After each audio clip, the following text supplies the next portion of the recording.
মসজিদে এসে নামাজ আদায় করে তাকে আমি 1,00,000 টাকা পুরস্কার দিব। কি হলো? কিরে, এত বাতাস আসছে কোথা থেকে হঠাৎ করে? বুঝলাম না কি হচ্ছে এগুলো। হ্যাঁ? রাস্তার মাঝে লাল দাগ।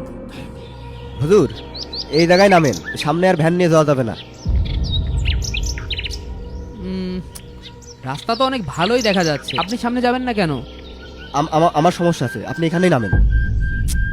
কি মুশকিল, এই মাঝপথে নামাই দেবেন? কি আর করার, নামি।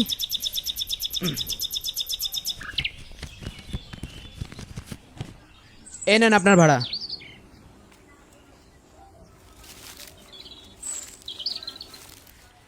এই হুজুর, দাঁড়ান। দয়া করে আপনি লাল দাগ পার হবেন না।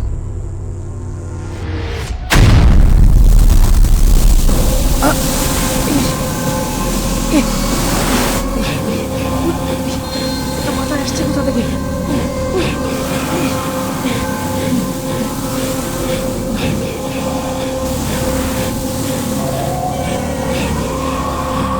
আমার সাথে কি হচ্ছে আমি তো কিছুই বুঝতে পারছি না।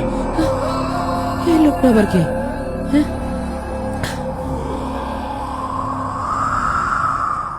এই কে আপনি? আর আপনি এভাবে আচমকা বাধা দিলেন কেন? আপনি ওই সামনের গ্রামের নতুন হুজুর, তাই তো?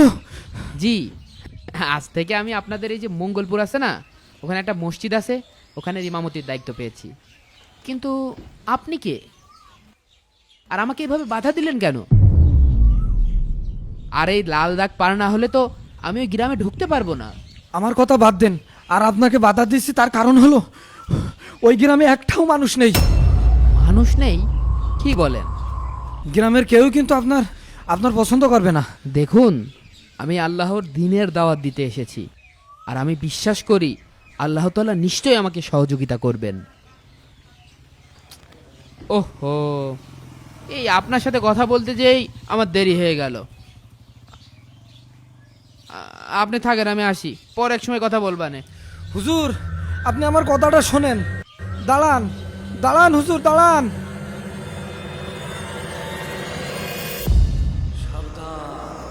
সাবধান গ্রামবাসী, আমাদের এই এলাকায় এক নতুন ইমাম প্রবেশ করছে।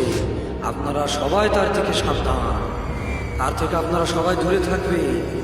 ওই ইমামের ওরে আল্লাহ রে আল্লাহ, তুমি এ কোন গ্রামে আমার ইমামতির দায়িত্ব দিলে আল্লাহ?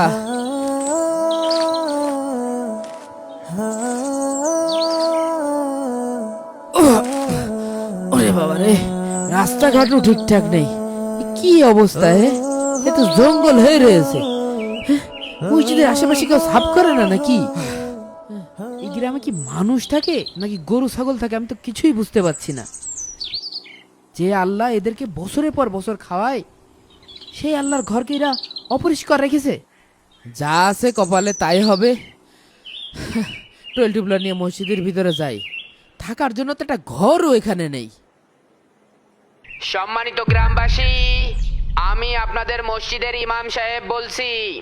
আমি সিদ্ধান্ত নিয়েছি, এই রামাদানে আপনাদের গ্রামের কোনো মানুষ যদি 5 ওয়াক্ত মসজিদে এসে নামাজ আদায় করে এবং রমজান মাসের 30টা রোজা রাখে তাকে আমি 1,00,000 টাকা পুরস্কার দিব। 1,00,000 টাকা পুরস্কার। শুনছেন? 1,00,000 টাকা এক মাস নাকি পুরস্কার। নামাজ রোজা করলে নামাজ 1,00,000 টাকা পুরস্কার দেবে। 1,00,000 টাকা পুরস্কার জিতে নিন। পবিত্র মাহে রমজানে 30টা রোজা রেখে এবং 5 ওয়াক্ত জামাতে নামাজ আদায় করে এই 1,00,000 টাকা জিতে নিন। আমার মনে হয় এটা হুজুরের নতুন কোনো ফন্দি। এই শোন, তোরা কেউ কিন্তু লোভে পড়ে হুজুরের এই ফান্দে পা দিবি না, আর যদি দিস তাহলে কিন্তু হুজুর তোদের বশ করে ফেল দেবে না। সবাই শোনেন, নামাজ শুরু হওয়ার আগে কিছু কথা বলি। আপনারা কখনোই এটা ভাববেন না যে আপনারা নামাজ পড়ে আল্লাহর উপকার করছেন। কিরে তুই মসজিদি? তুই বলে আসবি না? তুই তো আসলি। আর আমি তো দেখতে আসলাম কিরা কিরা মসজিদে এসে। তা তুই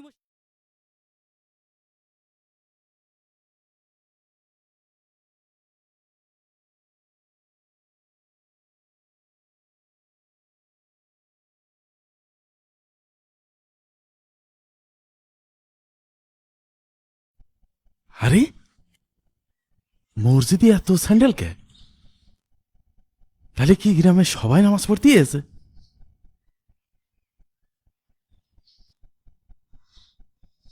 1,00,000 টাকার লোভে পুরো গ্রামবাসী নামাজ পড়তে আসে।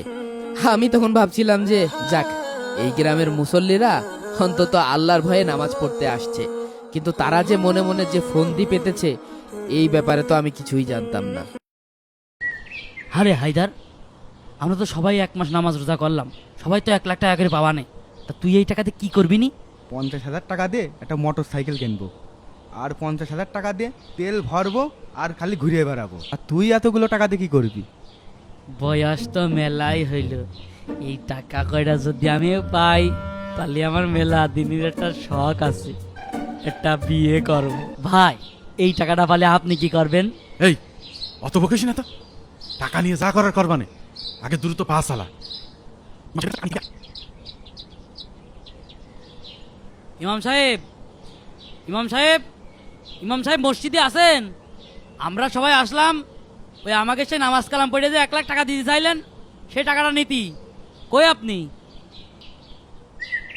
কি রে ইমাম সাহেব কই? ভাই, তাহলে আপনারা এখানে দাঁড়ান, আমি ভিতরে যে দেখে আসি ইমাম সাহেব আছে নাকি। ইমাম সাহেব, ও ইমাম সাহেব, ভিতরে আছেন নাকি? হ্যাঁ, ইমাম সাহেব! এই ও সিলে উঠলো কে? চল দেন ভিতরে যে দেখে আসি, চল চল চল চল চল। ইমাম সাহেবের কি হলো? ইমাম সাহেব কি মারা গেল নাকি বেঁচে আছে?